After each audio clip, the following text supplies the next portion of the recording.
네, 안녕하세요. 2025년 1회차 전기기능사 필기 문제를 같이 풀어보도록 하겠습니다. 전기 이론부터 같이 풀어볼 건데요. 문제 1번 한번 같이 보시겠습니다. 어드미턴스 Y1과 Y2가 병렬로 접속되어 있을 때 합성 어드미턴스를 구하는 문제입니다.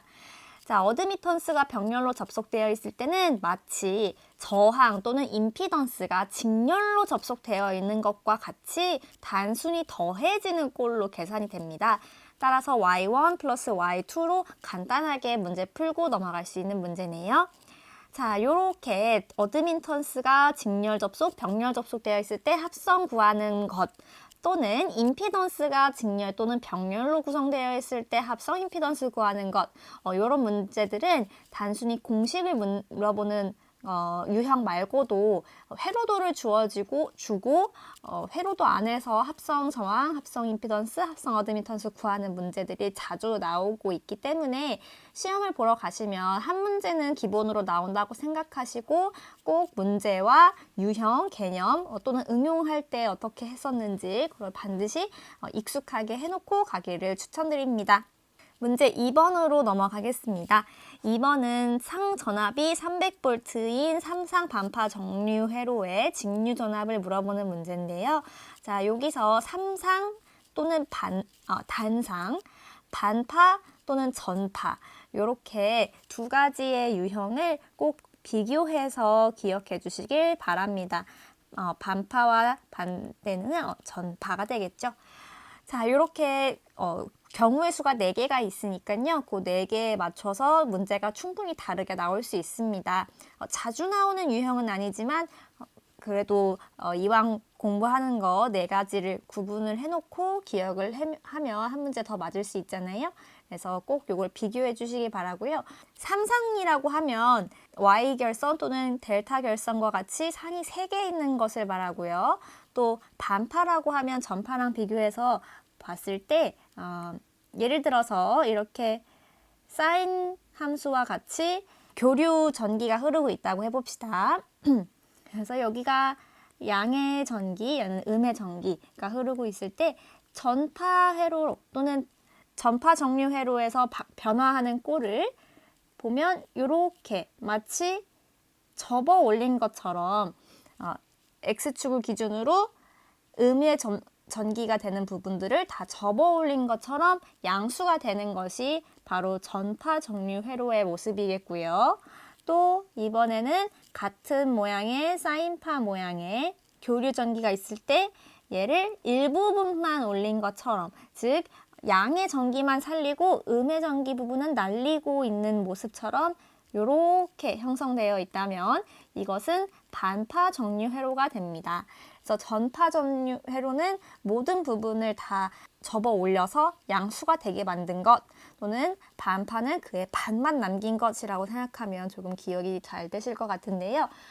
이렇게 반파 정류 회로에서 상전압을 직류전압으로 바꿀 때는 해설에 나와 있는 것처럼 2파이분의 3 루트 6, 그 다음 옆에는 상전압 나와 있습니다. 그래서 그렇게 계산했을 때 1.17 곱하기 상전압 정도 된다고 합니다. 그래서 상전압에 300 숫자를 넣어주시면 계산을 했을 때 351이 나오게 됩니다. 답이 3번이 되겠습니다. 문제 3번입니다. 문제 3번의 경우에서는 8웨버의 자속이 이동해서 2줄에 일을 했을 때 그때 통과한 전류가 몇이냐라고 나와 있습니다. 네, 여기는 1과 자속의 관계를 물어보는 문제네요. 그래서 W는 파이 곱하기 I다라는 이 공식을 반드시 알아야 문제를 풀 수 있는 것이었는데요. 계산은 간단합니다. 파이 자리에 8을 넣고 W 1 자리에는 줄을 넣어서 간단하게 I 전류를 계산할 수 있는 문제였습니다. 답은 그래서 2번 0.25가 되겠네요.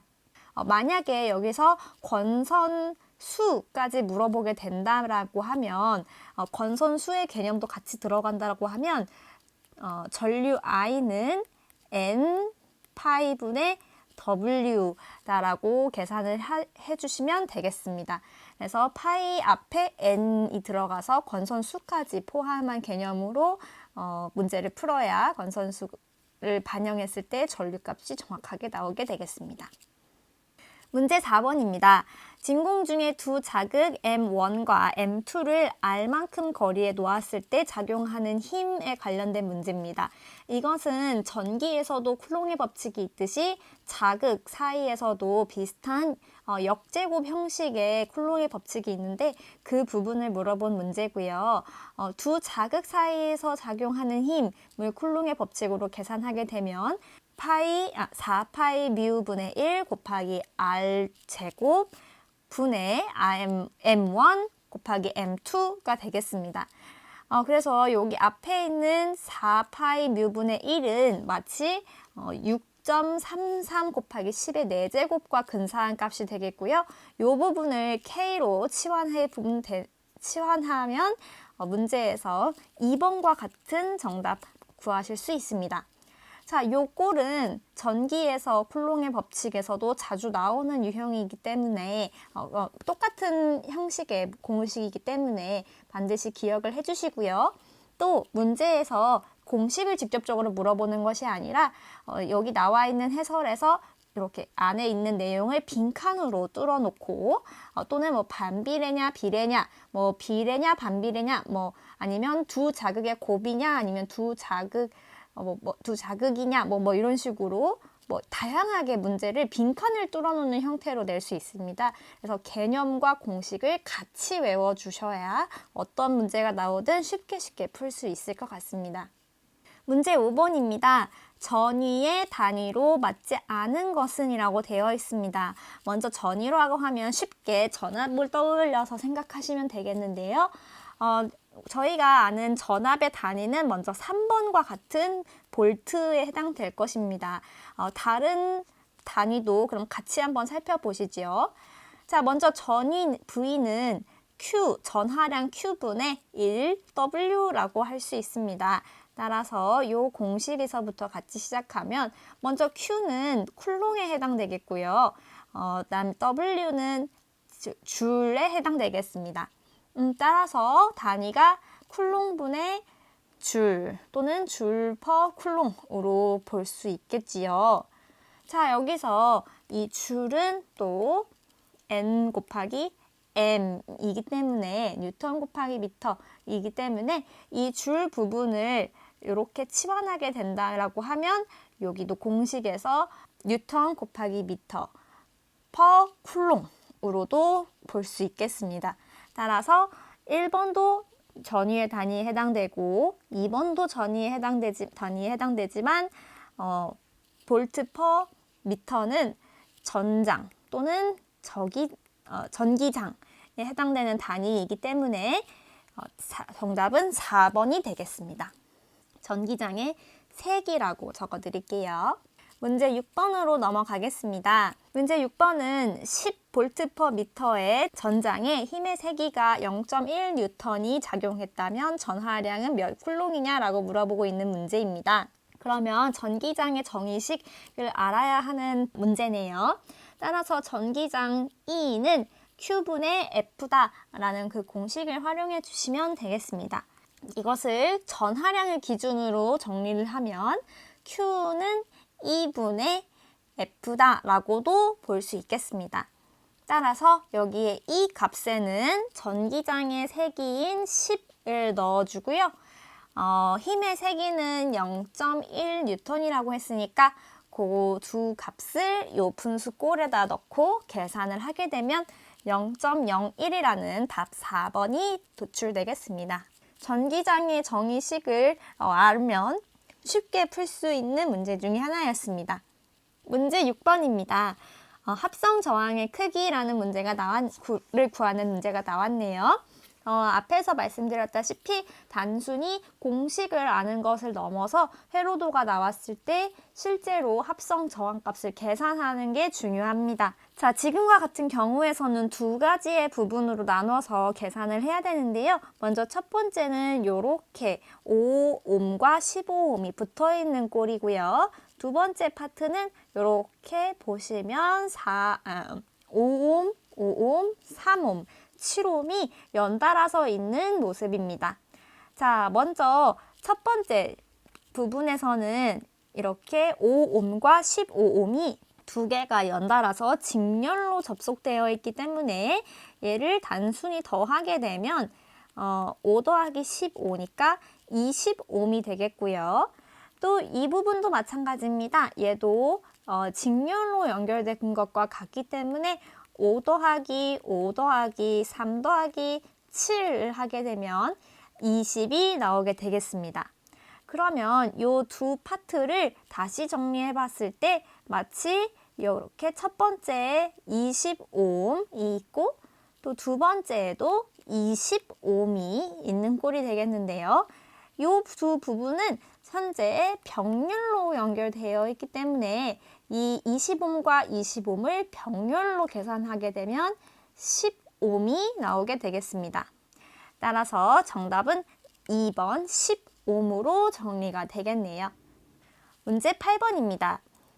20도씨의 물 100리터를 2시간 동안에 40도씨로 올리기 위하여 사용할 전열기의 용량은 몇 킬로와트면 되냐라는 문제입니다. 이 문제를 풀려면 전열기 열량과 관련된 공식을 알아야 되는데요. 여기 공식에 변수가 굉장히 많이 나와서 많이 헷갈리실 수 있을 것 같습니다. 하나씩 살펴보도록 하겠습니다. 0.24에 전력 곱하기 시간, 그다음에 효율 이렇게 들어가게 되겠고요. 요 값은 결국에는 비열 곱하기 질량 곱하기 온도 변화가 되겠습니다. 자, 여기서 온도 변화라고 하면 어디서부터 어디까지 온도가 올랐는지를 주목을 해주시면 되는데요. 지금 문제의 경우에서는 20도씨에서 40도씨로 온도를 올렸기 때문에 지금 변화한 폭은 20도씨만큼 되겠습니다. 자, 그것을 생각하셔서 고려하셔서 문제를 풀게 되면 전력을 기준으로 나머지 부분들을 다 분수로 보냈을 때 공식이 이렇게 정리가 되겠습니다. 따라서 0.24 곱하기 지금 시간을 이렇게 초로 바꾼 내용입니다. 2 곱하기 3600, 그러니까 2시간을 이렇게 바꾼 거죠. 초 개념으로 바꾼 겁니다. 초 단위로.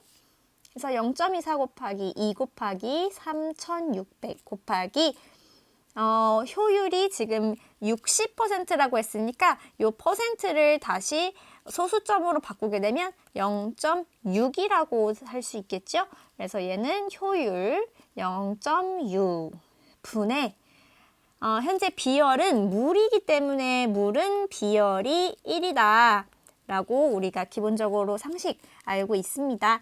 따라서 여기에 1 넣어주고요. 곱하기 100 그다음에 10의 세제곱 있습니다. 자, 10의 세제곱은 지금 리터 단위이기 때문에 10의 세제곱이 추가적으로 들어가 있는 것을 볼 수가 있습니다. 왜냐하면 여기 지금 리터라고 되어 있는데 여기 질량에는 보통 그램을 넣습니다. 따라서 100리터를 100 곱하기 10의 세제곱 그램으로 넣은 게 되겠지요. 다음에 뒤에는 온도 20도 해서 계산을 했더니 마치 1929 정도의 값이 나왔는데 문제에서는 킬로와트로 바꿔달라고 했으니까 소수점을 넣어서 1.929킬로와트다 라고 답이 1번 나오겠습니다. 자, 이 문제는 어쨌든 공식도 알아야 되고 단위도 알아야 하기 때문에 생각해야 되는 요소들이 굉장히 많습니다. 그래서 예를 들어 리터를 그램으로 바꾼다거나 아니면 효율 퍼센트를 소수점으로 바꾼다거나 온도를 계산을 한다던가 이런 식으로 생각해야 되는 그런 단위나 부분들이 좀 많기 때문에 조금 까다롭게 느끼실 수 있습니다. 따라서 반복을 좀 하면서 이런 문제가 나왔을 때 틀리거나 헷갈리지 않게끔 다시 한번 복습해 주시면 좋을 것 같습니다. 9번입니다. 반도체의 일반적인 특성이 아닌 것은 이라고 되어 있습니다. 자, 여기서 1번부터 같이 볼게요. 전기적 전도성은 금속과 절연체의 중간 정도이다. 네, 맞습니다. 그래서 금속인 도체와 절연체의 중간 정도 되기 때문에 그 상황에 따라 도체와 절연체를 왔다 갔다 한다. 그래서 반도체라고 하지요. 2번, 온도가 상승함에 따라 전류가 더 잘 흐른다. 즉 저항이 감소한다 라고 되어 있는데 이것은 맞는 선지가 되겠습니다. 그래서 반도체라는 것 자체가 순수한 상태에서는 전류가 거의 흐르지 않는 절연체와 같은 형태지만 온도가 상승하거나 불순물을 넣음에 따라 전동성이 크게 올라가게 되고 저항은 크게 줄어들고 전류는 더 잘 흐르는 도체와 같은 성질을 가지게 되는 것이기 때문에 그러한 개념을 떠올리시면 더 2번도 헷갈리지 않으실 것 같습니다. 3번, 매우 낮은 온도에서 절연체처럼 작용한다. 이것도 일부 맞는 말이기 때문에 정답이라고 할 수 있겠고요. 불순물이 섞이면 저항이 증가한다. 이 내용은 틀린 내용입니다. 자, 기본적으로 순수한 상태에서는 전기가 흐르지 않는 저항이 높은 상태이지만 불순물을 섞어줌에 따라서 저항은 줄어들고 전류는 더 잘 흐르고 전기 전도도도 마찬가지로 더 잘 흐르는 그러한 성질을 가지고 있는 게 반도체의 일반적인 특징입니다. 따라서 답은 4번이 되겠습니다. 자, 이런 원리를 사용해서 만들어진 것이 N형, P형 반도체고요. 어떤 불순물을 넣느냐에 따라서 N형 또는 P형으로 구분되겠습니다. 문제 10번입니다. 200V의 전원에 두 개의 전구를 직렬로 연결했을 때 합성 저항이 얼마냐라고 물어보고 있네요. 따라서 각 전구에서의 저항값을 먼저 구한 다음 직렬이니까 R1 플러스 R2를 함으로써 합성 저항 구하면 되겠습니다. 자, 지금 전압과 전력이 나와 있기 때문에 이 두 개의 관계를 통해서 저항값을 구해야 되는데요. 그럼 공식을 떠올렸을 때 P는 R분의 V 제곱이 머릿속에 떠올라야 합니다. 따라서 R로 요 식을 정리하게 되면 R은 P분의 V 제곱이다 라고 정리가 되겠고요. 여기에 전력값인 50, 다음에 전압인 200을 넣어주게 되면 첫 번째 저항은 800옴이 나오겠고요. 같은 방식으로 했을 때 두 번째 저항은 1000이 되겠습니다. 두 저항을 직렬로 연결했기 때문에 단순히 더해서 1800옴이 정답 3번으로 나오겠습니다. 네, 문제 11번입니다. 코일의 자체 인덕턴스에 따라 어떤 것들이 변하냐라는 문제인데요.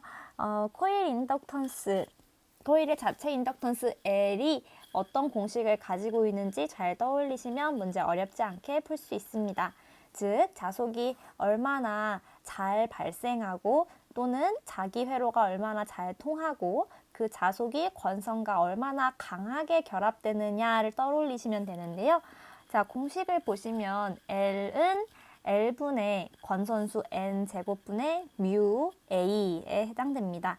따라서 권선수의 제곱과 투자율과 그다음 단면적에는 비례하고 그다음 길이에는 반비례하다. 자기 경로의 길이를 말하는 것입니다. 자기 경로의 길이에는 반비례하다. 따라서 답은 4번 자기 투자율 뮤에 따라서 변화한다 라고 보시면 되겠네요. 12번입니다. 시정수와 관련된 문제인데요. 시정수는 변화가 얼마나 느리게 진행되느냐를 의미합니다. 따라서 시정수가 클수록 변화가 느려져서 과도 현상이 오랫동안 지속된다는 것을 잊지 말아야 합니다. 따라서 시정수 RC 값이 클수록 과도 현상은 오랫동안 지속된다. 정답은 2번이 되겠네요. 13번 문제입니다. 삼상 교류 회로에 두 개의 전력계 W1과 W2로 측정을 했을 때 지시값이 각각 P1과 P2라고 나왔네요. 이 경우에서 삼상 유효 전력을 구하려고 하면 지금 전력계가 두 개 있기 때문에 이 전력계법을 사용해야 합니다. 자, 이전력계법을 사용해서 삼상 삼선식의 전체 유효 전력, 총 전력을 구하게 되면 P1 더하기 P2가 되기 때문에 답은 1번으로 나오게 되겠습니다. 정전 흡입력에 대한 문제 14번입니다. 자, 전하 사이의 힘은 기본적으로 같은 종류 또는 같은 부호의 전하끼리는 청력, 밀어내는 힘이 작용하고요. 서로 다른 종류, 다른 부호의 전하끼리는 서로 당기는 힘, 끌어당기는 힘, 인력이 작용합니다. 그와 관련된 문제인데요. 정답 4번 어렵지 않게 풀 수 있습니다. 자, 한 걸음 더 나아가서 전하와 전하 사이의 힘의 크기를 구하라고 할 때가 있는데요. 그때는 쿨롱의 법칙을 사용하시면 되겠지요. 15번 문제입니다. 15번 문제의 경우에는 비정연파의 종류에 해당되는 직사각형 또는 구형파라고도 합니다. 구형파의 전개식에서 기본파의 진폭이 몇 볼트냐라고 되어 있습니다. 이때 최대 진폭이 200볼트다 라고 나와 있습니다. 자, 이 경우에서는 구형파의 진폭을 나타내는 공식을 떠올리셔야 되는데요. 그것은 파이분의 4 곱하기 최대 값인 VM에 해당되겠습니다.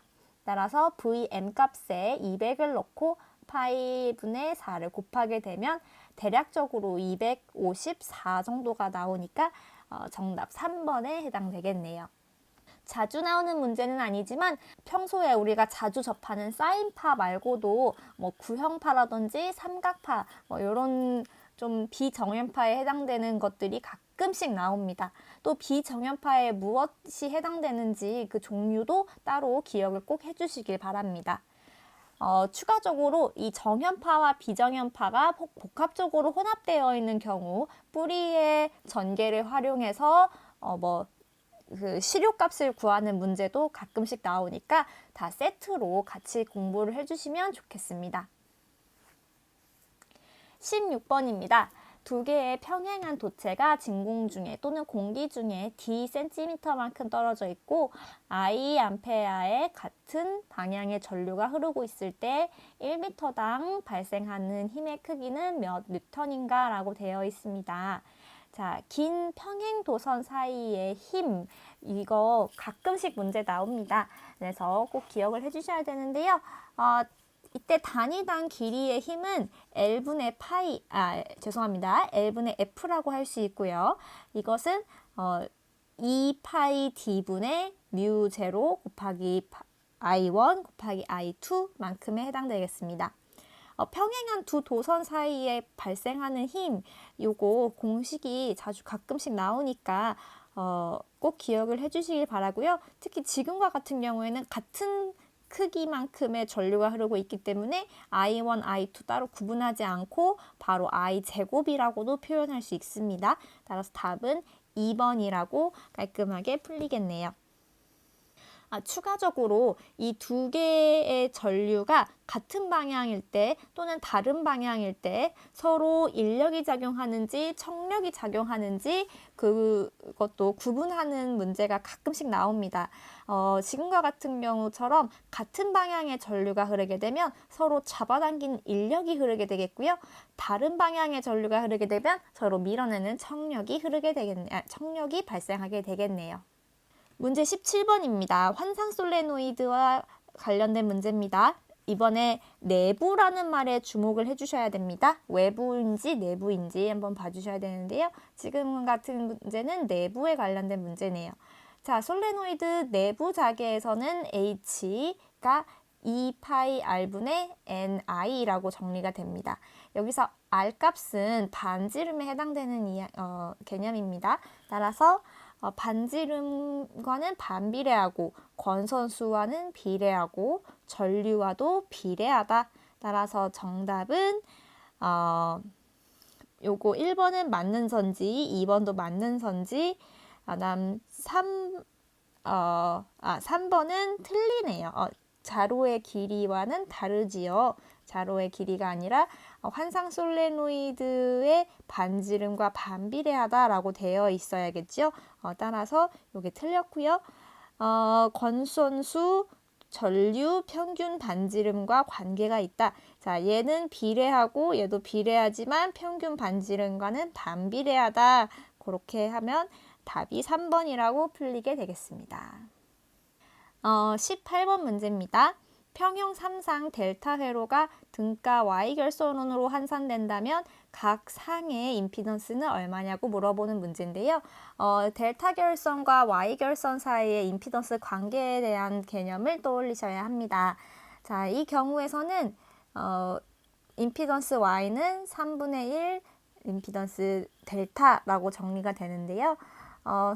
저 같은 경우에는 이거를 델타 그다음에 3, Y 이렇게 하는데 마치 이게 삼각형이잖아요. 이 델타가 마치 삼각형처럼 생겼기 때문에 이 삼각형에 3을 따가지고 3 곱하기 Y다라고 외우고 있습니다. 그냥 이건 암기 팁입니다. 저만의 암기 방법인데 그래서 이 삼각형을 떠올리면서 델타는 3Y다 뭐 이런 식으로 공식을 저만의 방법으로 외우고 있습니다. 여러분도 이런 것을 활용하셔서 문제를 푸실 때 임피던스 Y는 3분의 1 임피던스 델타로 바꾸셔가지고 3분의 1 곱하기 10이다. 그래서 답 4로 1번 도출해 주시길 바랍니다. 19번입니다. 자체 인덕턴스가 20mH 헨리일 때 코일에 30A의 전류가 흘렀을 때 축적되는 에너지와 관련된 문제가 나왔네요. 에너지와 관련된 공식 2분의 1 Li 제곱입니다. 따라서 값을 넣어주면 바로 9줄이라고 간단하게 나오는데요. 인덕터에서 나올 때도 있고요. 커패시터에 축적되는 에너지가 나올 때도 있습니다. 형태는 굉장히 비슷하게 생겼지요. 그래서 거의 비슷한 꼴이지만 물리량의 여기 있는 그 변수만 좀 다릅니다. 그래서 같이 세트로 외워주시면 좋을 것 같습니다. 커패시터에 축적되는 에너지 값도 세트로 공부를 해서 같은 유형의 문제니까 바로바로 풀 수 있었으면 좋겠습니다. 네, 20번 문제입니다. 20번 문제는 기전력 120V와 내부 저항 15ohm이 연결되어 인 전원이 있다. 이때 부하를 접속하여 얻을 수 있는 최대 전력을 구하는 문제입니다. 자, 그러면 그림을 한번 그리면서 시작해 보겠습니다. 먼저 전원이 있는데요. 직류 전기를 공급하는, 직류 전압을 공급하는 전원 E 120V가 있고요. 이 안에는 내부 저항이 15ohm인 상황입니다.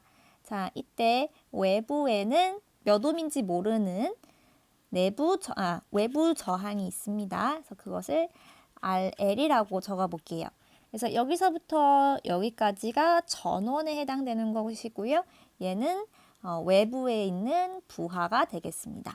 자, 이 상황에서 최대 전력을 구하고 싶다고 했으니까 최대 전력 전달 조건을 머릿속에 떠올려야 합니다. 최대 전력 전달 조건에 따르면 내부 저항과 부하는 서로 같은 값이어야 하기 때문에 부하 또한 15ohm이 되겠습니다.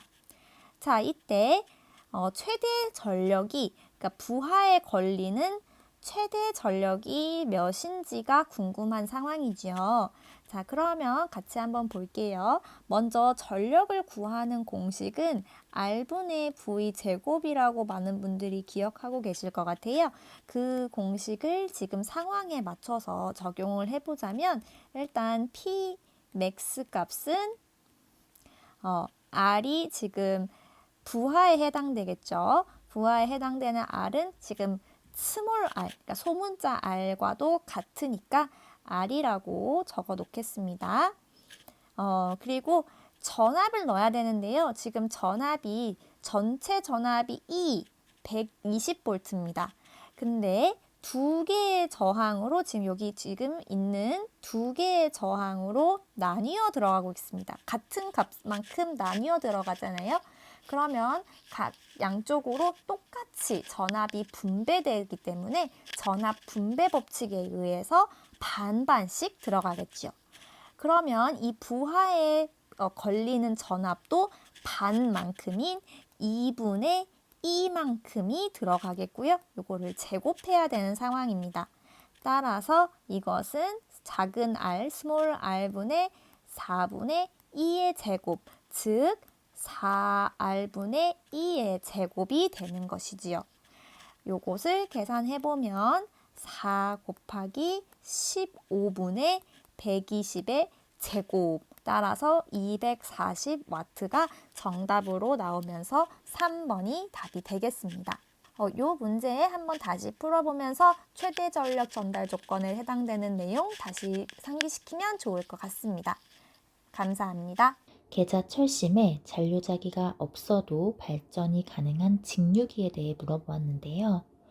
이전에 우리 직류기의 종류에 대해서 먼저 살펴보도록 하겠습니다. 직류 발전기, 직류기는 크게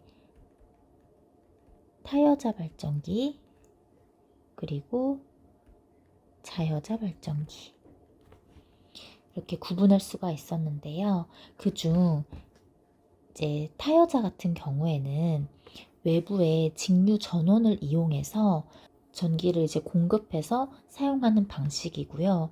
자여자 발전기 같은 경우에는 철심, 즉 계좌의 잔류자기를 이용해서 발전하는 형태입니다. 이 자여자 발전기 같은 경우에는 그 잔류자기를 이용해서 발전하기 때문에 이 잔류자기가 활성화되어야 하고요. 만약에 전류의 방향이 바뀌게 된다면 이 잔류자기가 소멸될 수 있기 때문에 자여자 발전기는 절대로 역회전을 하면 안 됩니다. 그리고 이 자여자 발전기가 계좌 코일과 전기자 권선이 직렬로 연결되어 있는지 병렬로 연결되어 있는지에 따라서 직권 발전기, 분권 발전기, 복권 발전기 이렇게 나뉘어졌던 거 기억하시죠? 다시 문제로 돌아오도록 하겠습니다. 따라서 계좌 철심에 잔류자기가 없어도 발전이 가능한 직류기는 정답은 타여자기가 되겠습니다. 22번 문제입니다. 직류 직권 전동기에서 벨트를 걸고 운전하면 안 되는 이유는 네, 직류 직권 전동기에서는 벨트 운전이 금지되어 있는데요. 그 이유를 한번 살펴보도록 하겠습니다. 먼저 제가 직류 직권 전동기 그림을 그려볼 텐데요. 계좌 저항이고요. 전기자 저항, 역기 전력입니다. 공급 전압이고요. 이때 전기자 전류, 전기자에 흐르는 전류는 계좌 전류와 같습니다. 계좌 전류와 같은 형태가 바로 직류 직권 전동기입니다. 여기서 벨트를 걸고 운전하다가 벨트가 풀어지게 되면, 벗겨지게 되면 이제 이건 무부하 상태가 되는 거거든요. 이건 IA가 이제 0이 됐을 때를 말하는 건데 IF도 0이 되게 되고요. 이 계좌 전류가 0이라는 것은 자속을 공급해 줄 수 없다는 얘기가 돼서 결국에는 자속이 0이 되고 속도는 무한대로 가는 현상이 발생하게 됩니다. 따라서 전동기가 파괴될 위험이 있습니다. 그 밖에도 이제 벨트 운전하게 되면 이제 정류자 브러쉬, 마모가 발생하기가 쉽고요. 이 벨트로는 속도 제어가 좀 어렵고 좀 안전성에 좀 문제가 있다는 이런 특징들이 있습니다. 따라서 직류 직권 전동기에서는 벨트 운전을 권장하지 않고요. 대신에 그 체인이나 기어를 직접 연결하는 그런 방식을 사용하도록 권장하고 있습니다. 문제로 다시 돌아가도록 하겠습니다. 직류 직권 전동기에서 벨트를 걸고 운전하면 안 되는 이유는 벨트가 벗겨지면 위험 속도에 도달하기 때문에. 그래서 2번이 정답이 되겠습니다. 23번입니다. 직류 전동기 중 정속도 전동기에 해당하는 것은 우리 직류 전동기에서 정속도 전동기다라고 하면 아마 떠올리시게 될 게 분권 전동기이실 거예요. 분권 전동기 같은 경우에는 계좌 권선이 그 전기자 권선과 병렬로 연결되어 있어서 계좌 자속이 거의 일정하게 유지되는 특징이 있거든요. 그래서 따라서 그 부하가 조금 증가하더라도 속도 감소폭이 적고 속도 변동도 좀 적어서 정속도 전동기로 활용이 되는데요. 답지를 봤더니 분권 전동기가 없어요. 없죠. 대신에 여기 타여자 전동기가 있는데요. 타여자도 정속도에 해당합니다. 그래서 타여자 같은 경우에는 좀 독특하잖아요. 외부에서 좀 전원을 자속을 공급받아서 운전이 되기 때문에 부하에 따른 그 속도 변동이 좀 적어서 일정한 속도를 유지할 수 있다는 특징이 있어요. 그래서 정속도 전동기에 해당하는 것은 하면 일단 첫 번째 떠올리셔야 될 건 분권 전동기. 근데 답 중에 분권 전동기가 없다? 그러면 타여자 전동기. 정답은 2번이 되겠습니다. 아마 답지에 이 두 가지가 같이 나오는 경우는 없을 거예요. 그러면 이제 문제 오류이니까 걱정하지 않으셔도 될 것 같습니다. 24번 문제입니다. 직류기에서 불꽃 없는 정류를 얻는 가장 유용한 방법을 물어보았는데요. 이 직류기에서 불꽃을 최소화하기 위해서 사용하는 것이 있습니다. 바로 보극과 탄소 브러쉬인데요. 이 탄소 소재가 마모가 적고 전기 전도성이 뛰어나서 장시간 사용하더라도 안정적인 전류 흐름을 보장하기 때문에 이 탄소 소재로 된 브러쉬를 불꽃 없는 정류를 활용하기 위한 그 방법으로 사용되고 있습니다. 그래서 정답은 2번 보극과 탄소 브러쉬입니다. 5번입니다. 변압기의 원리를 물어보았는데요. 변압기는 전자 유도작용을 활용해서 이제 교류 전압을 승합 또는 강압시키는 전기 기기고요. 이거는 이제 패러데이 전자 유도 법칙, 전자기 유도 법칙과 그리고 렌츠의 법칙 에 기반하는 핵심 원리를 가지고 있습니다. 변압기는 보통 이제 성층에서 사용하지만 제가 이렇게 통으로 그냥 철심을 한번 그려보도록 하겠습니다. 이런 철심이 있다고 가정하고 1차 측에 이제 교류 전류를 인가하게 되면 철심을 통해서 이제 좌속이 쇄교하게 되고요. 그것이 이제 2차 권선을 통과하게 됩니다. 그때 이제 시간에 따라서 변화하는 자속이 2차 권선을 쇄교하게 되면 그때 이제 패러데이 전자유도 법칙에 따라서 2차 권선의 전압이 발생하게 되는 거죠. 이때 그 자속의 변화율이 2차 권선의 그 권수에 비례한다는 점을 잘 알고 계셔야 합니다. 그래서 권수비 관련된 개념이 굉장히 중요했다는 사실 기억해 두시면 좋을 것 같습니다. 26번입니다. 변압기 내부 고장 발생 시 발생하는 기름의 흐름 변화를 검출하는 부호홀츠 계전기의 설치 위치를 물어보았는데요. 부호홀츠 계전기는 변압기 그 주 본체와 콘서베이터 사이에 설치해서 변압기 내부 고장 보호용으로 사용됩니다. 굉장히 자주 출제되는 문제이기 때문에 반드시 기억해 두셔야 합니다. 문제가 보통 변압기 이 부호홀츠 계전기의 설치 위치를 물어보는 문제가 나오고요. 이렇게 본체와 콘서베이터 사이. 그리고 또 한 가지가 부호홀츠 계전기로 보호되는 기기가 무엇이냐? 변압기죠.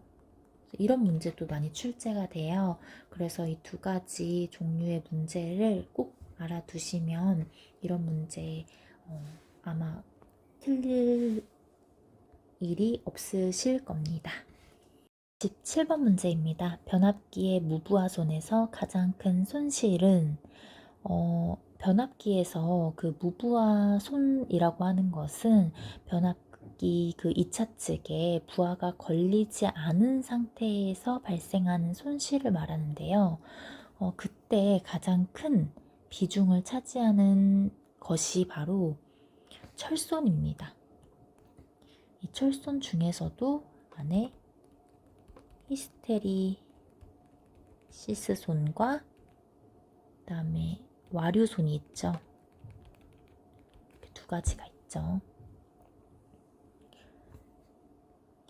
이 철손이라고 하는 것은 변압기 구조상에 그 필수적으로 발생하는 손실이기 때문에 부하가 걸리지 않아도 항상 발생하는 손실입니다.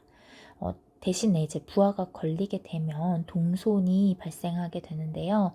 무부하 상태에서는 동손이 발생하지 않기 때문에 철손이 가장 큰 손실이 되겠습니다. 28번 문제입니다. 변압기 건수비에 관련된 문제인데요. 건수비 함께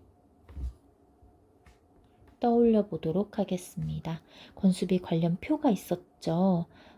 일단 우리 건수를 1차 측 건수를 N1이라고 하고 2차 측 건수를 N2라고 가정해 보도록 하겠습니다. 이때 전압의 비율은 역시 N1 대 N2. 그런데 전류의 비율이 N2 대 N1 또는 N1분의 1 대 N2분의 1로 표현해도 된다고 했습니다. 그리고 임피던스 비율은 N1의 제곱 대 N2의 제곱이었습니다. 자, 이 표만 떠올릴 수 있다면 이제 문제 푸는 거 하나도 어렵지 않죠. 변압기 2차 저항이 0.1이라고 했고 1차로 환산하면 365미 된대요. 건수비를 물어보았는데요. 일단 임피던스의 비율은 제곱의 비율이었어요. 그러니까 360 대 0.1 보기 좋게 표현해 볼게요. 3600 대 1. 그러면 이게 제곱 건수의 제곱의 비율이잖아요. 그래서 어떤 수의 제곱이 3600이 되려면 60이겠죠.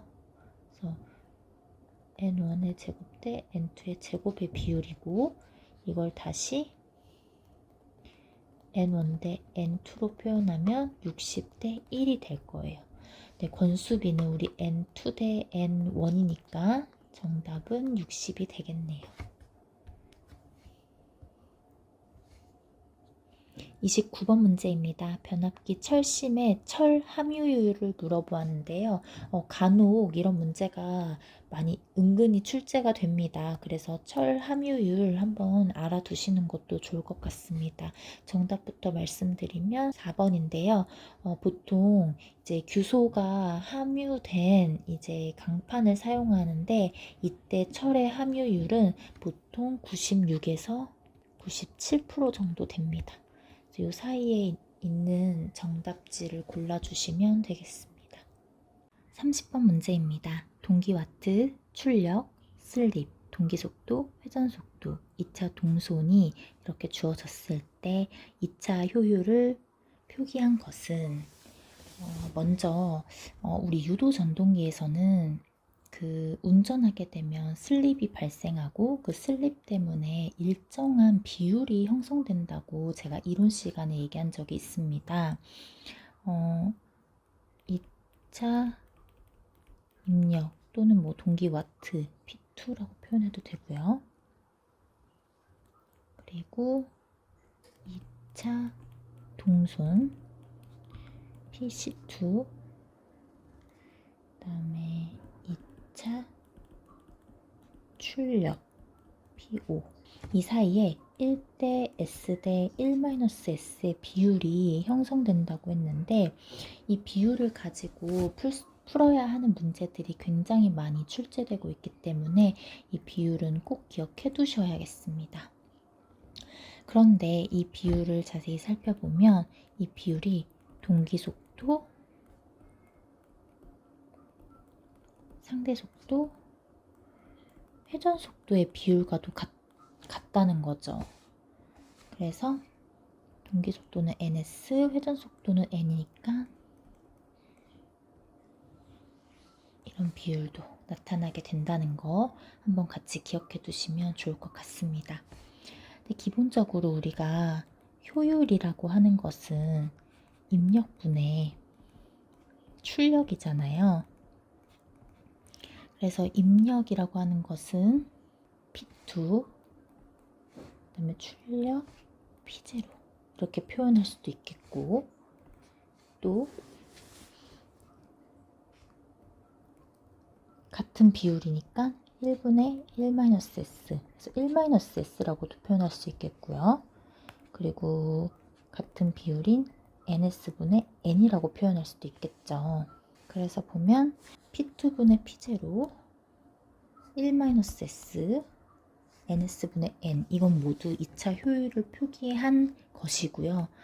요게 2차 효율을 표기하지 않은 것인데 문제에 좀 오류가 있었던 것 같습니다. 2차 효율을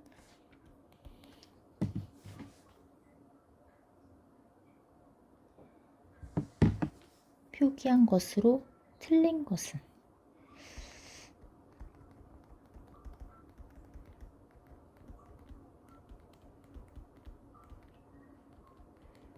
이라고 해서 틀린 답을 찾는 것으로 고쳐주시면 좋을 것 같습니다.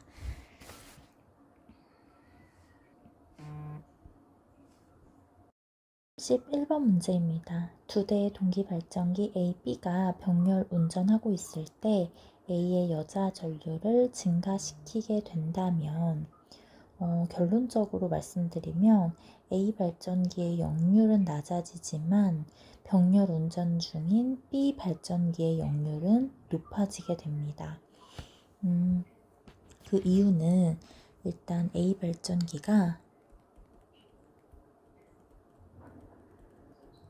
발전기는 이제 여자 전류가 증가하게 되면서 자속이 커지게 되고 무효 전력이 증가하게 됩니다. 이로 인해서 역률이 낮아지게 됩니다. 이때 B 발전기 같은 경우에는 병렬 운전 중이기 때문에 이제 전체 시스템이 전압이 일치해야 합니다. 그래서 A의 무효 전력이 이제 증가함에 따라서 B는 상대적으로 무효 전력을 줄여서 이제 역률을 높이려는 경향이 있습니다.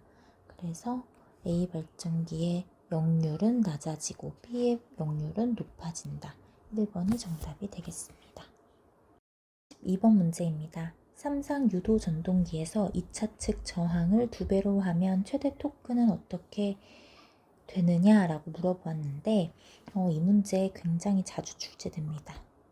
꼭 알아두시면 좋을 것 같아요. 결론적으로 말씀드리면 2차 측 저항과 최대 토크는 영향을 받지 않아요. 최대 토크가 그 2차 저항에 영향을 받지 않기 때문에 저항을 아무리 조절하더라도 최대 토크 슬립은 바뀌겠지만 이 최대 토크 값은 변하지 않거든요. 왜냐하면 그 최대 토크 시에는 그 슬립의 리액턴스 값이랑 저항, 2차 저항 값이랑 같아지면서 맥스일 때 토크 값이 이런 공식이 있어요. 맥스일 때 이 토크 값의 공식인데요. 이 공식만 보더라도 지금 저항에 영향을 받지 않는다는 걸 보실 수가 있습니다. 결론적으로 이제 최대 토크에 직접적인 영향을 주지 않기 때문에 저항을 2배로 하더라도 최대 토크 값은 변하지 않는다. 그런데 변하는 것도 있어요. 변하는 게 뭐냐면 최대 토크 슬립, 이 최대 토크 슬립이라고 하는 것은 변할 수 있습니다. 저항을 조절하게 되면 최대 토크 슬립 값은 변할 수 있지만 최대 토크는 변하지 않는다는 거 꼭 기억해 두시면 좋을 것 같습니다. 33번 문제입니다. 변압기 철심 삼상 유도 전동기의 변압기 철심이란 말은 잘못 들어간 것 같습니다. 지워주시고요. 삼상 유도 전동기의 1차 입력 60kW, 1차 손실 1kW, 슬립 4%일 때 기계적 출력을 물어보았는데요. 우리 삼상 유도 전동기에서 2차 입력과 2차 동손, 2차 출력, 2차 출력이 기계적 출력이죠. 이 사이에 어떤 특별한 비율이 있다고 했었죠. 1대 S 대 1-S의 비율인데요. 우리 1차 입력을 P2라고 했을 때 2차 동손은 S의 P2가 되고 2차 출력은 1-S의 P2가 됩니다. 제가 왜 이런 식을 썼냐라고 하면 우리가 지금 문제에서 P2를 찾아낼 수가 있거든요.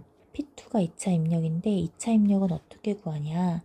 1차 입력에서 제가 이런 그림, 유도 전동기에서 이런 그림 그린 적 있을 거예요.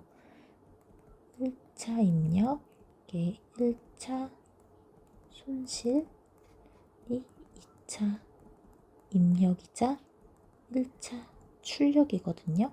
그래서 1차 입력 60kW에서 1차 손실 1kW를 뺐더니 59kW가 나오죠. 이게 바로 2차 입력, 1차 출력이자 2차 입력이 되거든요. 이게 P2가 되겠습니다. 그러면 우리는 이제 P2 값 알고 슬립 값 아니까 2차 출력인 기계적 출력 값을 구할 수가 있겠죠. 왼쪽으로 다시 넘어와서 오른쪽에 다시 쓸게요. 1 빼기 슬립 0.04에다가 59를 곱해주면 이게 약 계산기로 이제 계산을 해보면 약 56.64kW가 된다고 합니다. 그래서 정답은 2번이 되겠습니다. 4번 문제입니다. 다음 중 건선형 유도 전동기가 농형 유도 전동기에 비해 가지는 장점을 물어보았습니다. 우리 유도 전동기의 종류는 크게 두 가지로 볼 수 있었는데요. 건선형 유도 전동기와 농형 유도 전동기입니다. 제가 그 중에서 핵심적으로 기억해야 되는 것이 건선형 유도 전동기의 비례추이였는데요. 건선형 유도 전동기는 그 2차 저항 제어라고 해서 외부에 이제 저항을 첨가해서 비례추이에 의한 기동이 가능해요. 그래서 이 비례추이를 활용하면 가장 큰 장점이 속도 제어가 용이하다는 거거든요. 그리고 토크가 큽니다. 그래서 기동 전류가 작으면서 토크가 크고 속도 제어가 용이하다는 장점을 가지고 있습니다. 반대로 이제 농형 유도 전동기 같은 경우에는 이제 비례추이가 어려워서 이제 속도 제어가 좀 곤란하고요. 토크가 작다는 단점이 있죠. 대신에 가격이 저렴하고 구조가 간단하다, 취급 방법이 간단하다 이런 장점들이 있습니다. 건선형 유도 전동기가 어떤 장점을 가지고 있냐? 일단 속도 제어가 가능하고 토크가 크다는 점. 이 정도만 알아도 충분히 문제 풀 수 있습니다. 이 정도로 하고 넘어가도록 하겠습니다. 35번 문제입니다. 동기기의 위상 특성 곡선입니다. 특성 곡선을 나타낸 것이다. 전기자 전류가 가장 작게 흐를 때의 역류를 나타내면이라고 했는데 V곡선이죠.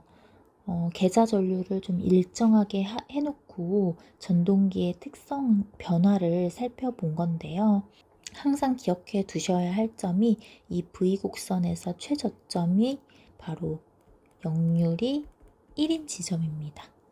이 1인 지점을 중심으로 왼쪽은 부종여자로 운전이 가능하고 오른쪽은 과여자. 그래서 전기자 전류가 가장 작게 흐를 때의 역률은 코사인 세타 1이다 라는 점 기억해 두시면 좋을 것 같습니다. 이 문제도 굉장히 자주 출제되는 문제입니다. 36번 문제입니다.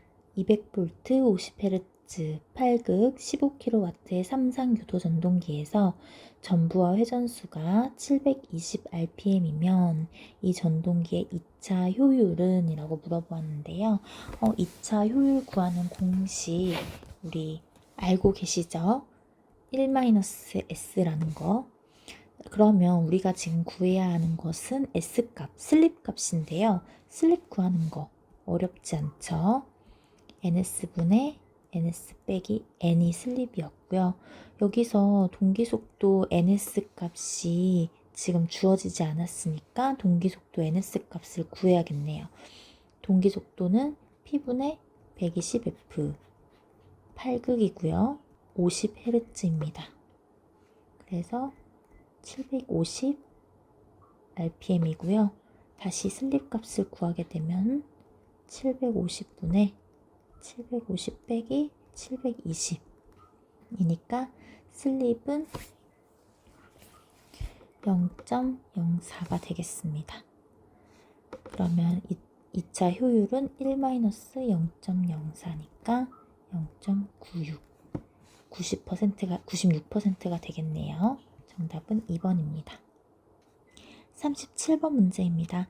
다음 중 자기소호 기능이 가장 좋은 소자. 이거는 이제 참고로 알아두시면 좋을 것 같은데요. GTO, 게이트 턴오프 스타일리스터라고 하는 이 소자가 게이트 신호로서 그 온오프가 굉장히 자유롭고요. 개폐 동작도 빠르고 이제 자기소호 기능이 좋습니다. 그래서 참고로 알아두시면 좋을 것 같습니다. 38번 문제입니다. 교류 회로에서 양방향 점호 및 소호를 이용하며 위상 제어가 가능한 소자는? 우리 전력 반도체 스위치에서 제가 주로 이제 그 이론에서 다루었던 소자들이 다이오드, BJT, 모스펫, 그리고 SUS도 있었고요. SCR, 그다음에 다이악, 트라이악, GTO, IGBT 이 정도가 되겠는데요. 이 중에서 양방향 점호가 가능한 것은 딱 두 가지밖에 없습니다. 다이악과 트라이악인데요. 그래서 양방향 제어가 가능한 것을 물어보았으니까 다이악 또는 트라이악을 찾아주시면 되고 트라이악이 있으니까 2번이 정답이 되겠네요. 39번입니다. 변압기 유의 열화 방지를 위해 쓰이는 방법이 아닌 것은? 이라고 했는데 변압기 유의 열화 방지 방법에는 크게 세 가지가 있습니다. 콘서베이터를 설치하는 것, 그리고 이제 브리더라고 하는 것을 설치하기도 하고요. 질소 봉입이라는 방법도 있는데 한 가지씩 차근차근 살펴보도록 하겠습니다. 첫 번째는 콘서베이터를 설치하는 것인데요. 콘서베이터는 그 변압기 상부에 설치되는 보조 탱크예요. 그래서 절연유의 열팽창과 수축에 따른 부피 변화를 흡수하고 또 변압기 본체와 외부 공기와의 직접적인 접촉을 차단하면서 변압기 유가 그 기름이 열화되는 것을 방지할 수 있습니다.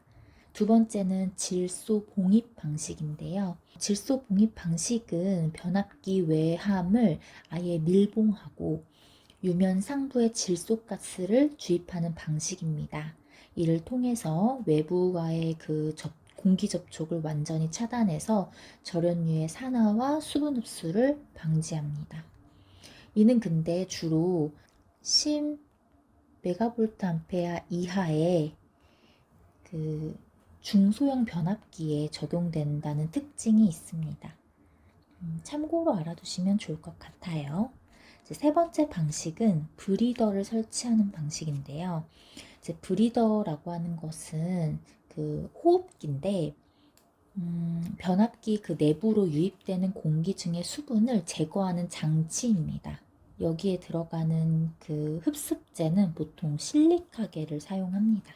그래서 변압기 유열화 방지에는 콘서베이터 설치, 질소 봉입, 브리더 설치 이렇게 세 가지가 있습니다. 그래서 정답은 1번이 되겠습니다. 40번 문제입니다. 다음 중 유도 전동기의 속도 제어에 사용되는 인버터 장치의 약호는 이라고 했는데 VVVF라고 하는 것이 유도 전동기 인버터 제어에서 가장 널리 쓰이는 약호입니다.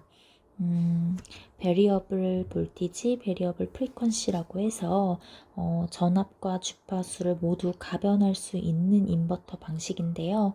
정밀한 속도와 토크 제어가 가능합니다. 그래서 정답은 2번이 되겠습니다. 25년 1회 전기기능사 필기 12트 기출보건 문제 41번입니다. 금속관 내에 같은 굵기의 전선을 넣을 때 절연전선의 피복을 포함한 총 단면적이 금속관 내부 단면적의 몇 이하여야 되는가 하는 문제인데요. 관련 규정 찾아보면 케이블 또는 절연도체의 내부 단면적이 못합니다. 전선관입니다.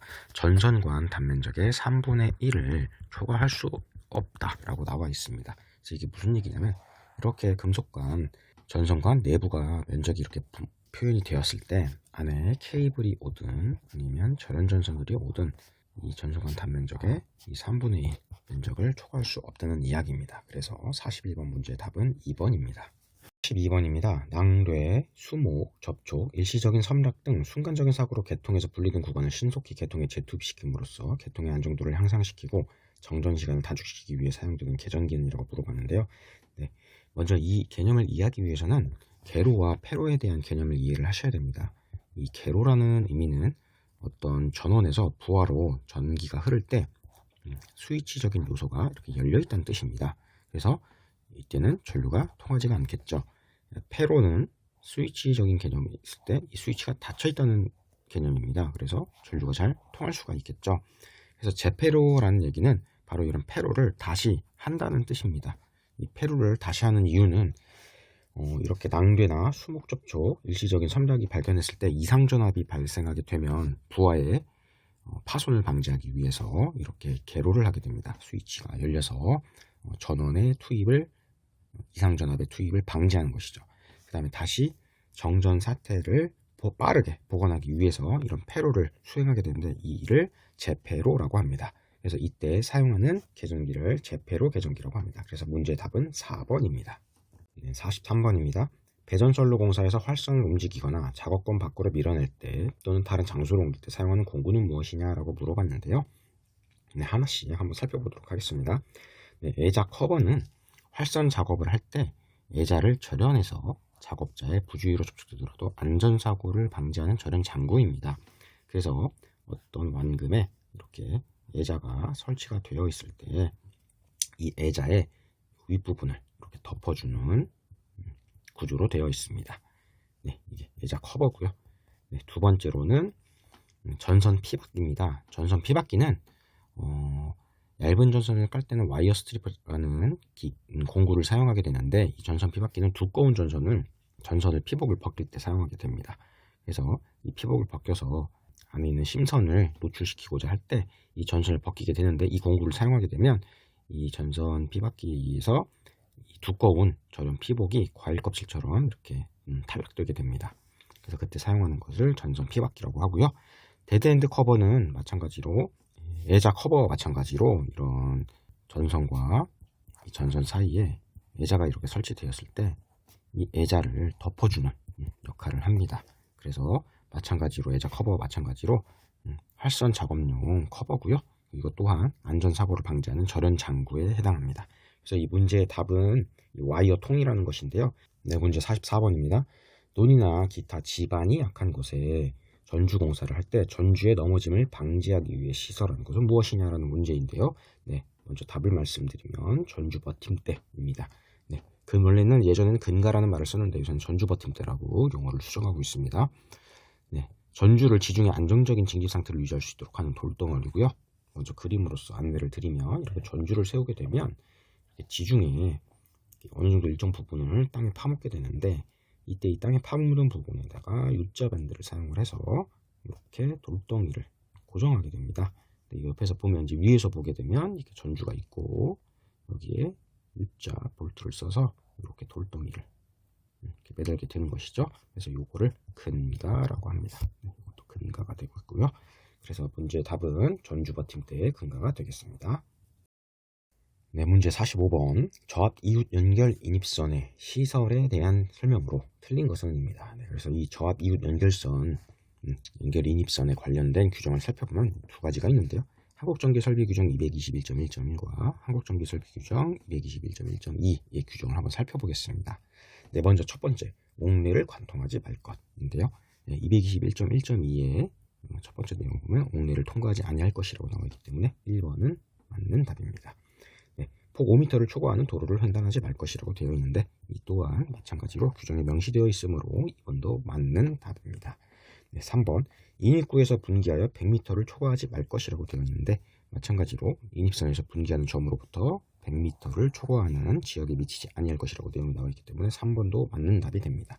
그래서 4번이 남았는데요. 한번 살펴보면 저압 인입선의 시설에 보면 지지물 간 거리가 15m 이하인 경우에는 인장 강도 1.25kN 또는 지름 2.0이라고 나와 있습니다. 그래서 지름 2.0 이상의 인인용 비닐 절연 전선일 것이라고 나와 있기 때문에 문제 보기에서는 2.6mm로 표현이 되어 있어서 4번이 틀린 답이 되겠습니다. 그래서 문제의 정답은 4번입니다. 46번, 고압 옥측 전선로를 시설할 경우 수관, 가스관 또는 이와 유사한 것과 접근하거나 교체하는 경우에 고압 옥측 전선로의 전선과 이들 사이의 이격거리는 얼마인가 라고 묻는 문제인데요. 네, 단위가 센티미터로 되어 있으므로 잘 살펴보셔야 되겠습니다. 네, 한국전기설비규정 331.131에 보면 고압 옥측 전선로의 시설에 대한 내용이 나와 있는데요. 고압 옥측 전선로와 같은 경우는 그 전선이 시설하는 조형물에 시설되는 특고압 옥측 전선, 저압 옥측 전선, 관등 회로의 배선, 약전류 전선 등이나 수관, 가스관 또는 이와 유사한 것과 접근하거나 교체하는 경우에는 이들 간격을 0.15m 이상이어야 된다라고 나와 있습니다. 그래서 0.15m로 환산하면 15cm가 되겠죠. 그래서 문제의 답은 2번입니다. 7번, 연피 케이블의 접속에 반드시 사용되는 테이프는 무엇이냐라고 되어 있는데요. 연피 케이블 하면 바로 외워주실 게 바로 리노 테이프입니다. 그래서 문제 정답은 2번인데요. 해설을 한번 보면 건조한 목면에 절연성 니스를 몇 차례 바릅니다. 이런 건조시킨 테이프인데 절연성과 내온성, 내유성이 좋아서 연피 케이블 접속에 사용하는 테이프입니다. 나머지 테이프를 살펴보면 고무 테이프는 두께가 두껍고 폭이 넓어서 전선의 접촉 부분을 절연 시 사용하는 그런 거고요. 비닐 테이프는 영화 비닐 수지로 되어 있어서 일상에서 가장 많이 사용하는 비닐 테이프입니다. 여러분들께서 많이 보는 절연 테이프로 알고 계신 그 테이프가 이 비닐 테이프입니다. 자기용착 테이프는 합성 수지와 합성 고무를 주성분으로 제작된 테이프로 내오존성, 내수성, 내약품성, 내온성이 우수하여 장기간 열화되지 않는 특성을 가지고 있는 테이프입니다. 그래서 비닐 외장 케이블이나 클로로 외장 케이블, 이런 외장 케이블에 접속 시 사용하는 테이프입니다. 그래서 이 테이프의 종류도 다양하게 나와 있기 때문에 각각의 특징을 잘 외워놓으시면 좋은데 자주 출제되는 문제는 이 연피 케이블과 연동되어 리노 테이프가 자주 출제되므로 관련 내용 잘 숙지해 주시면 좋겠습니다. 네, 48번입니다. 욕실 또는 화장실 등 인체가 물에 젖어 있는 상태에서 전기를 사용하는 장소에 콘센트를 시설하는 경우 적합한 누전 차단기가 어떻게 되는가 하는 문제인데요. 네, 한국전기설비규정 234.5 콘센트의 시설에 살펴보면 이 욕실에 대한 내용이 나와 있습니다. 이런 욕실과 화장실 등 인체가 물에 젖어 있는 상태에서 전기를 사용하게 되는 장소에서 콘센트를 시설할 경우 어떻게 그 조건을 만족해야 되냐라는 내용인데요. 그 살펴보면 누전 차단기 같은 경우는 전격 감도 전류가 15mA 이하여야 되고 동작 시간이 0.03초 이하여야 되는 전류 동작형을 사용하게 되어 있습니다. 그래서 이 내용 자체가 보기로도 많이 나오고 혹은 이런 누전 차단기에 대해서 물어보는 문제가 많이 출제되고 있기 때문에 관련 내용 잘 숙지하시기 바랍니다. 그래서 맞는 것을 살펴보면 전류 동작형 누전 차단기이기 때문에 전압 동작형 차단기 2번과 4번 답이 되지 않겠고요. 15mA와 0.03초이므로 만족하는 답을 찾아보면 3번이 만족한다는 것을 알 수 있습니다. 그래서 문제의 정답은 3번입니다. 네, 문제 49번입니다. 전선과 기구 단자 접속 시 나사를 덜 쥐었을 경우 발생할 수 있는 위험과 거리가 먼 것은 인데요. 나사를 덜 쥐었다는 얘기는 진동이 발생하게 되면 이 전선과 기구 단자가 서로 진동을 일으키면 스파크가 튀겠죠. 그래서 열이 발생하게 됩니다. 그래서 완전한 접촉이 되지 않아 전류가 잘 흐르지 못하고 또 저항이 증가한다는 내용이 또 연기가 되겠습니다. 그래서 보기 나와 있는 내용을 잘 살펴보면 누전도 해당이 되고요. 과열이 또 발생하게 되고 저항이 감소가 아니라 증가하게 되고 아크가 또 튀기 때문에 화재 위험이 또 발생할 수가 있습니다. 그래서 문제 답은 3번입니다. 사용 전압이 35kV 이하인 특고압 가공전선과 고압의 가공전선을 동일 지지물에 시설하는 경우에 두 가공전선 사이의 간격은 최소 몇 미터 이상이어야 하는가라는 문제인데요.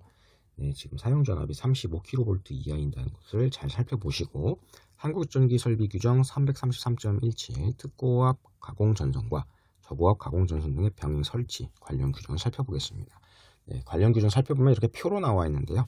사용 전압의 구분을 35kV 이하, 35kV 초과와 60kV 이하, 그 다음에 60kV 초과로 나와 있습니다. 저희가 문제에서는 35kV 이하이기 때문에 관련 사용 전압에 대한 간격을 살펴보면 1.2m로 되어 있죠. 특고압 가공전선 케이블인 경우에는 0.5m라고 되어 있는데 지금 그냥 가공전선이라고만 표현이 되어 있기 때문에 간격이 1.2m라는 것을 알 수가 있습니다. 그래서 두 가공전선 사이의 간격은 최소 1.2m가 되어야 된다. 그래서 답은 3번입니다. 문제 51번입니다. 최대 사용 전압이 70kV이고 이런 중성점 직접 적지식 전로일 때 절연 내력 시험 전압은 몇 볼트인가를 묻는 문제인데요. 이런 문제는 한국전기설비규정 132에 보면 전로의 절연 저항 및 절연 내력에 대해서 나와 있습니다. 이때 전로의 절연 내력을 시험을 했을 때 최대 사용 전압별 시험 전압이 표로 나와 있는데요. 해당 표에서 이 문제에 해당하는 전압을 찾아보면 70kV이기 때문에 60kV를 초과하고 170kV 이하인 것을 알 수가 있고 또한 중성점 직접 접지식 전로이기 때문에 또 살펴보면 세 가지 요건 중에 제일 마지막인 중성점 직접 접지식 전로라는 걸 알 수가 있습니다. 이 전로의 시험 전압을 살펴보면 최대 사용 전압의 0.72배를 하도록 되어 있습니다. 이때 그래서 사용 전압이 70kV이기 때문에 이걸 계산을 해보면 70kV는 7만 볼트죠. 7만 곱하기 0.72를 해보면 5400볼트가 나옵니다. 그래서 이 문제의 답은 5400인 2번이 정답입니다. 문제 52번 보호개전기를 시험할 때 유의사항이 아닌 것은 인데요. 네 가지 사항이 나와 있는데 하나씩 한번 살펴보겠습니다. 보호개전기를 시험하고자 할 때는 보호개전기의 정상적인 작동 여부의 확인과 각 개전기의 작동 특성을 시험하는 것입니다. 그래서 각가지 몇 가지 요소를 살펴봐야 되는데 직류를 사용하는지 교류를 사용하는지 확인을 해야 되고요. 그래서 시험회로 결선 시 교류의 극성 확인 3번과 시험회로 결선 시 교류와 직류 확인 4번이 나와 있는데 4번은 해당이 되지만 교류와 같은 경우는 교류 특성상 극성을 확인하지 않기 때문에 3번은 해당 사항이 없습니다. 직류는 플러스와 마이너스를 확인하게 되죠. 근데 교류는 플러스극과 마이너스극이 따로 존재하지 않기 때문에 3번은 관련이 없는 답이 되겠습니다. 그래서 52번의 답은 3번입니다. 53번입니다. 대지전압 300V 이하의 고압방전 등을 배전선로의 지지물에 설치할 경우 배선공사에 사용하는 절연전선의 최소 단면적은 얼마인가를 문제인데요. 이런 고압방전 등과 관련된 규정을 찾아보면 한국전기설비규정 234.10의 전주 예등에 나와 있습니다. 이 내용에서는 배선이 단면적 2.5 스퀘어 이상을 사용하는 절연전선 또는 이와 동등한 이상의 절연선 등이 있는 것을 사용하도록 되어 있는데요. 그래서 케이블 공사와 합성수지관 공사, 금속관 공사를 하도록 되어 있는데 이 문제에서 요구하는 답은 단면적이 2.5 스퀘어 이상의 절연전선이므로 최소 단면적은 2.5인 문제 답 4번이 되겠습니다. 94번입니다. 금속관공사에서 절연 부싱을 사용하는 목적으로 옳은 것은인데요. 절연 부싱이란 것이 무엇이냐면 이렇게 금속관 끝에 이렇게 설치를 하는 것으로 약간 주름이 져 있고요. 약간 이렇게 생겼습니다. 그래서 여기 앞에 절연 부싱은 이런 고무 파킹 같은 것이 설치가 되어 있어서 절연 성능을 가지고 있고요. 이것을 설치하는 이유가 뭐냐면 이 금속관 끝부분 같은 경우는 굉장히 날카롭습니다. 그래서 거스러미 같은 것도 다시 제거를 한다 하더라도 끝이 날카롭기 때문에 나사선을 냈을 때 이런 절연 부싱을 여기 마감 처리를 해줍니다. 그래서 어떤 금속관 전용 이런 부속품인 박스에다가 이렇게 체결을 했을 때 이런 금속관 부분이 이렇게 튀어나오게 되면 나중에 전선을 이입하거나 인출하게 됐을 때 이런 피복들이 여기서 갈려서 망가지게 됩니다. 전선이 손상을 받기 때문에 이런 절연 부싱을 여기다 체결을 해서 이런 전선의 피복에 파손을 방지하는 역할을 합니다. 그래서 관련 규정에서도 관의 끝부분엔 전선의 피복을 손상하지 않도록 적당한 구조의 부싱을 사용할 것이라고 명시가 되어 있습니다. 그래서 문제의 답을 살펴보면 관이 손상되는 것이 아니라 전선을 손상되는 것을 막는 것이고요. 박스 내에서 전선의 접속을 방지한다는 것은 아니고 조영제 접속도 아니고 4번에 관 끝에서 전선 이입 및 교체 시 전선의 손상을 방지한다는 역할이 맞습니다. 그래서 문제 답은 4번입니다. 네, 문제 55번. 실내 면적 100m 제곱인 장소에 전 광속이 2500루멘, 접지공사의 목적인 40W 형광등을 설치하여 평균 조도를 150럭스로 하려면 몇 개의 등을 설치하면 되겠는가? 라는 문제인데요. 단 조명률이 50%이고 감가 보상률이 1.25로 나와 있습니다. 네, 관련 공식 먼저 보겠는데요. 관련 공식은 FUN은 EAD다.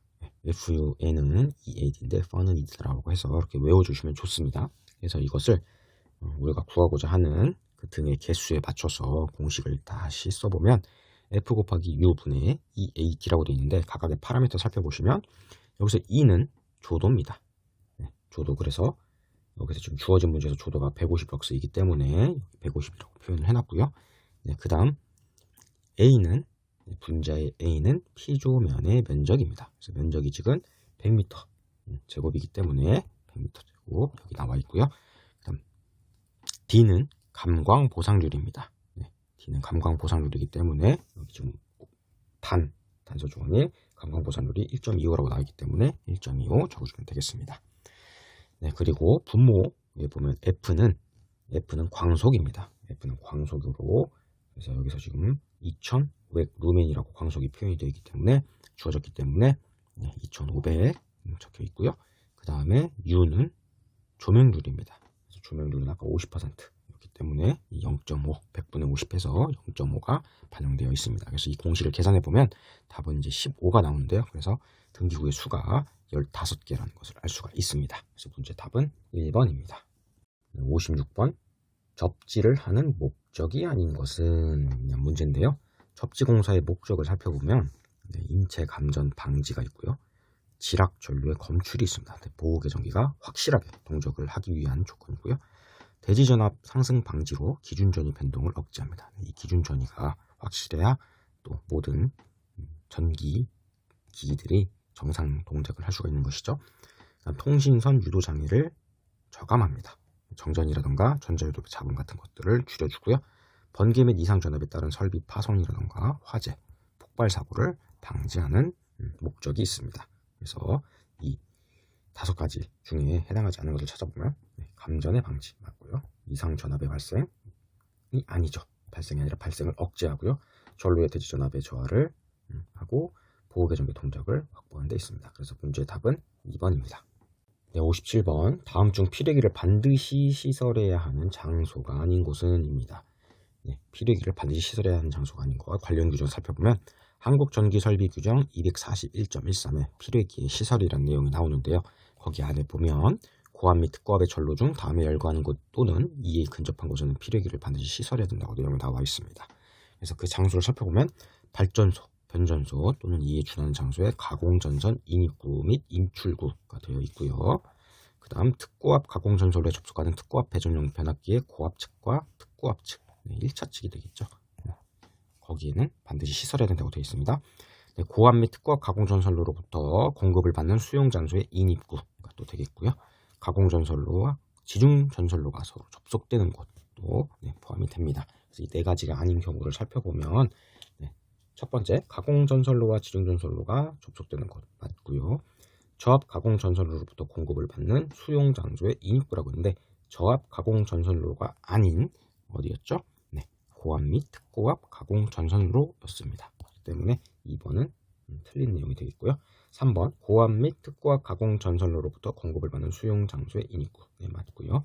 발전소, 변전소 또는 이에 준하는 장소의 가공전선 인입구의 인출구도 맞습니다. 그래서 문제의 답은 2번입니다. 문제 58번입니다. 화양류 저장소의 전기 설비의 공사 방법 중 틀린 것은인데요. 이런 화양류 저장소가 이런 특수 장소가 나오는 곳에 대한 전기 설비를 묻는 문제는 자주 출제되는 문제이므로 수험자 여러분께서는 이런 특정 장소에서의 전기 설비 규정을 관련 규정을 잘 알아두시면 좋겠습니다.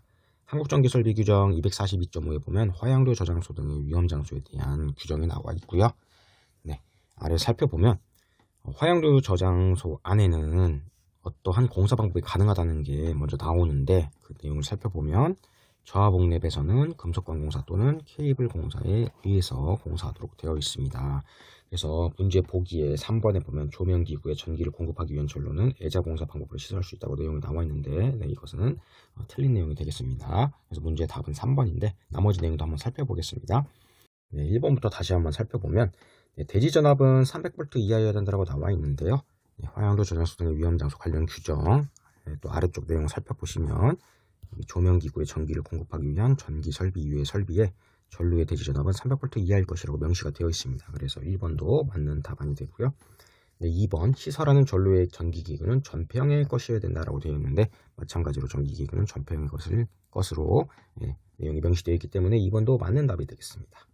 4번 전용 개폐기는 저장소 외부의 취급자 유해자가 쉽게 조작할 수 없도록 시설한다고 되어 있는데 마찬가지로 전용 개폐기 및 과전로 차단기는 화양류 저장소 이외의 곳에 취급자 유해자가 쉽게 조작할 수 없도록 시설해야 된다고 내용이 명시되어 있으므로 4번도 맞는 답이 됩니다. 그래서 이 문제의 답은 3번입니다. 문제 59번 합성 수직원 한 본의 길이는 몇 미터인가인 문제인데요. 이 한 본이라는 것은 이 전선관 하나를 의미합니다. 전선관 하나를 의미하는데 합성수지관 한 본, 여기서 말하는 합성수지관은 경질 폴리염합 비닐관, 즉 PVC 전선관이라고 하고 또 하이파이프라고 하기도 합니다. 이런 전선관을 의미하는데 이 전선관의 한 본의 길이는 보통 4m입니다. 4m이고 이것 말고도 금속관 한 본의 길이랑 많이 또 헷갈리실 수가 있는데 금속관 한 본의 길이는 3.6m입니다. 그래서 이걸 잘 구분하셔서 잘 숙지해 두시면 좋을 것 같습니다. 그래서 문제의 답은 4m인 4번입니다. 문제 60번 지중해 매설되어 있는 금속재 수도관로는 대지와의 전기 저항값이 얼마 이하로 유지되어야 접지급으로 사용 가능한가 라고 했는데요. 이건 거의 답을 외우다시피 하셔야 됩니다. 한국전기설비규정 142.2의 접지극의 시설 및 접지저항에 대한 내용을 보면 이 윗부분 내용이 중요한데요. 수도관 등을 접지극으로 사용하는 경우는 다음에 의한다. 지중해 매설되어 있고 대지저의 전기저항값이 몇 옴이죠? 3옴 이하의 값을 유지를 해야 됩니다. 이런 금속재 수도관로가 다음에 따른 경우 접직으로 사용 가능하다고 되어 있습니다. 안에 세부적인 내용 조건은 문제에 나와 있지 않기 때문에 답은 3옴인 1번이 정답입니다. 그래서 안에 세부적인 내용도 내용이지만 이런 바로 접지, 극으로 사용한다. 수도관로를 접직으로 사용한다라고 하면 바로 3옴 이하여야 된다라는 것을 외워두시면 좋을 것 같습니다. 답은 1번입니다.